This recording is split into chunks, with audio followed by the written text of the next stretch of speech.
రోజుల్లోనే జగన్మోహన్ రెడ్డి గారు ముఖ్యమంత్రి అయిన ఆ రోజుల్లోనే ఈయనకి అడిషనల్ అడ్వకేట్ జనరల్ పదవిని కూడా ఇచ్చాడు జగన్మోహన్ రెడ్డి గారు.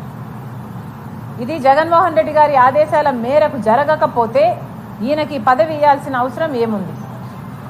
ఎవరైనా సొంత తండ్రి పేరుని సిబిఐ ఛార్జ్ షీట్లో చేర్చాలి అని 3 కోట్లకు తిరిగిన వ్యక్తికి ఏఏజీ పదవిని అంటగడతారా, అప్పచెప్తారా? జగన్మోహన్ రెడ్డి గారు సమాధానం చెప్పాలి. నేనైతే నా తండ్రి పేరును 3 సార్లు ఛార్జ్ షీట్లో పెట్టాలనుకున్న వ్యక్తిని, 3 కోట్లకు తిరిగిన వ్యక్తిని నేనైతే అలాంటి పదవిని ఇయ్యను. మరి జగన్మోహన్ రెడ్డి గారు ఎందుకు ఇచ్చారు? మీరు ఇచ్చారు అంటే జగన్మోహన్ రెడ్డి గారే ప్రూవ్ చేస్తున్నట్టు కదా. జగన్మోహన్ రెడ్డి గారి ఆదేశాల మేరకే ఈయన 3 కోట్లను తిరిగారు, రాజశేఖర రెడ్డి గారి పేరును పెట్టించారు. కాబట్టి ఆ ప్రతిఫలంగా సుధాకర్ రెడ్డి గారికి ఈ పదవిని ఇచ్చారు అన్నది వాస్తవంగా ఇక్కడ కళ్ళకెదుట అందరికీ తెల్లం అయిన విషయం. ఇది కాదు అని మభ్యపెట్టే ప్రయత్నం చేస్తున్నారు. మళ్ళీ ఒకసారి క్లారిఫై చేస్తున్నాం. కాంగ్రెస్ పార్టీ అధ్యక్షురాలుగా రాజశేఖర రెడ్డి గారి పేరును సిబిఐ ఛార్జ్ షీట్లో పెట్టింది కాంగ్రెస్ పార్టీ కాదు. ఈ పొన్నవోలు సుధాకర్ రెడ్డి గారు 3 కోట్లు తిరిగి మరీ ఛార్జ్ షీట్లో పెట్టించడం జరిగింది. ఇది ఒక విషయం. అయితే పొన్నవోలు సుధాకర్ గారు చాలా కష్టపడి పాత వీడియోలన్నీ సేకరించి మేము అప్పుడు ఒకలాగా మాట్లాడామని ఇప్పుడు ఒకలాగా మాట్లాడామని చెప్పుకుంటూ వచ్చారు. నేనేదో ఊసరవల్లి అయినట్టు అప్పుడు సిబిఐ ఛార్జ్ షీట్లో రాజశేఖర రెడ్డి గారి పేరు కాంగ్రెస్ పార్టీ చేర్చిందని నేను చెప్పినట్టు, ఇప్పుడు కాంగ్రెస్ పార్టీ కాదు పొన్నవోలు సుధాకర్ గారు చేర్చారు అని నేను మాట్లాడుతున్నట్టు ఆయన ఎక్కడెక్కడో వీడియోలు ఎతికి మరీ చూపించడం జరిగింది.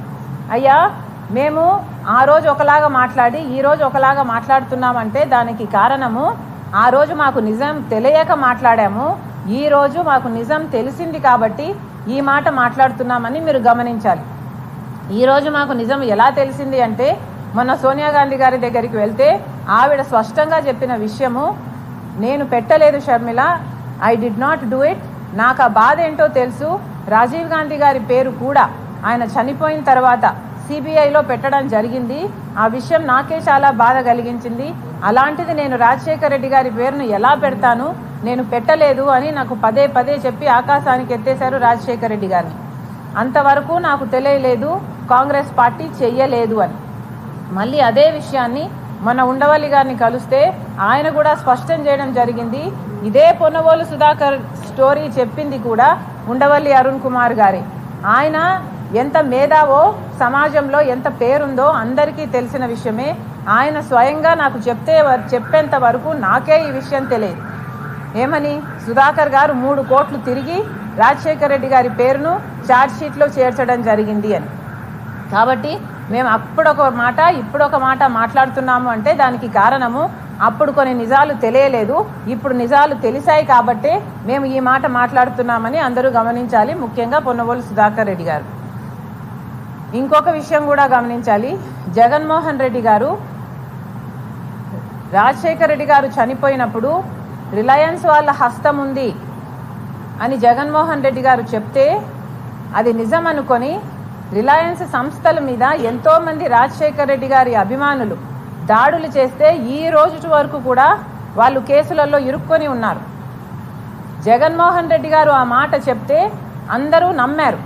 రిలయన్స్ వాళ్ళ హస్తము రాజశేఖర రెడ్డి గారి చాపర్ క్రాష్లో ఉంది అని జగన్మోహన్ రెడ్డి గారు చెప్తే ఎంతోమంది నమ్మారు, నమ్మి కేసులలో కూడా ఇరుక్కున్నారు. తర్వాత జగన్మోహన్ రెడ్డి గారు ముఖ్యమంత్రి అయిన తర్వాత అదే రిలయన్స్ సంస్థ వాళ్ళకి రాజ్యసభ మెంబర్ కూడా ఇచ్చారు.